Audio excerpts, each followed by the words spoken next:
things easier. Okay? Excuse me. So, talking about Porsche again, okay? So we're still continuing to talk about them, and I think this is pretty telltale about how much craftsmanship was put into it.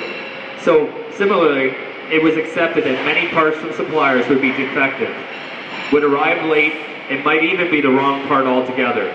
In the late 1980s, 20% of all parts arrived more than 3 days late. 30% of deliveries contained the wrong part numbers, and 10,000 parts in every million were defective and unusable. By contrast, as shown in the earlier chapters, Toyota's first-tier suppliers in Japan deliver about 5 defective parts per million and make 99.96% of deliveries exactly on time with exactly the right number of parts.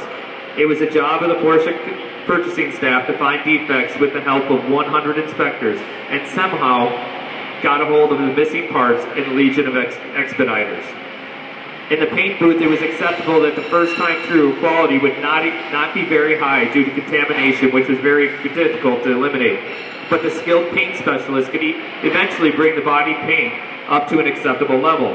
Finally, once the moving track was installed in 1977, the operating philosophy was so quickly put all of the parts on the car, then test them as a system after the car rolled off the line, and rectify errors in a highly skilled troubleshooting and rework process, which eventually produced a product with world-class low level of defects as reported by customers.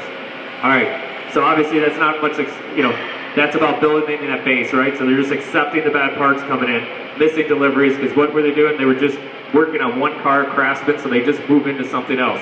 Then obviously, the first time through was so low, they just accepted it, and became great reworkers. All right?